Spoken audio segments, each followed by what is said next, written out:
On to the vocals. Ryan is a fantastic singer. Basically, the lead vocal is just split onto two tracks because probably from different performances, maybe different days.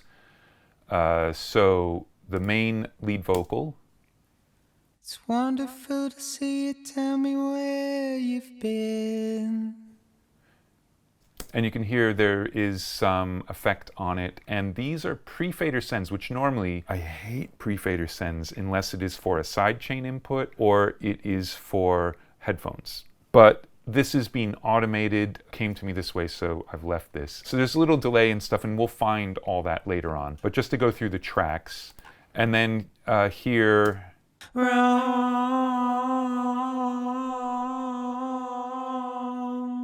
so doubled coming out of the first chorus, and then this track just sort of takes over. It could easily have been that Ryan was recording the vocal, got to that one spot and said, hold on, I want to double that, and went back, doubled it, and then he just sang the rest of the song. I don't think there's any like deep reason why there are two vocal tracks instead of just having a double track. David, my old friend. The processing on the two is slightly different.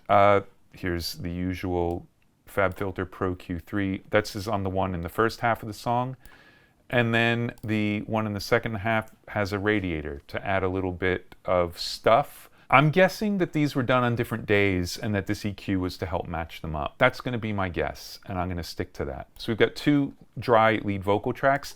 Then Ryan loves putting different effects on his vocal and not just like reverb and delay and that sort of thing. So here is some vocal processed through the Eventide 949 that Mike did, and a lot of his 949 stuff will be catching stuff and feedback on delays that will last longer. So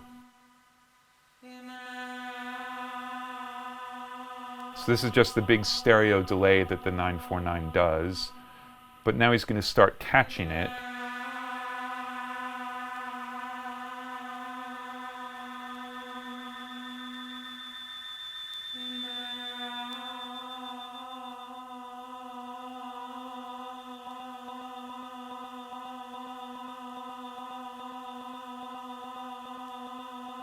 And that goes on all the way through the outro. So the outro, if you remember from the playthrough, there's a lot going on. And a lot of it is actually quite chaotic. And you would think, well, if you're going to have 30 extra things going on in a portion of the song that's a minute long, you might want each of them to be very well defined and contained. And no, the chaos is part of the excitement of building it. It's not just adding stuff. So then, the next tracks are all going to be affected vocals. So there is a distorted track, which has some reverb and then some EQ.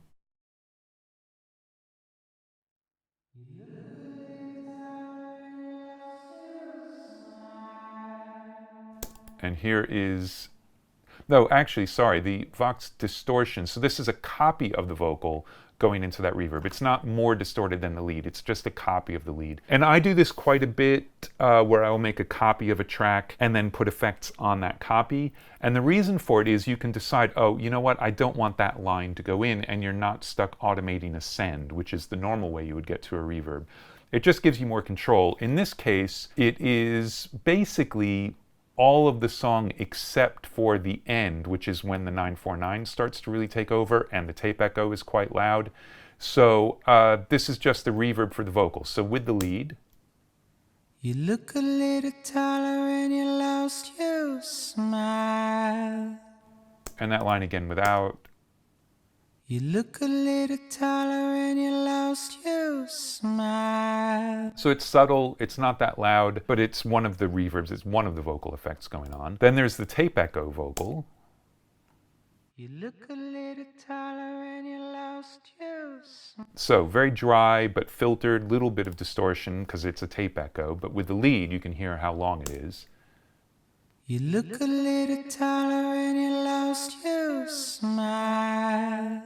So really nice space to the vocal. The other thing is it's panned off to the right a bit. A lot of people will spend a lot of time trying to make the left and the right very, very balanced. And so if they had a mono tape echo, they'd put it right in the middle or split it off maybe 5 or something. There's no problem having this stuff split. But what you do is you look at the song as a whole. And if we go back up to the drums, what you'll notice is that the spring is off to the right and the delay is off to the left. So what this means is you get the vocal delay in the right, the drum delay in the left. They kind of balance each other, and the drum spring has nothing to do with the vocal delay, so it's easy to hear both of them on the right. So think big picture.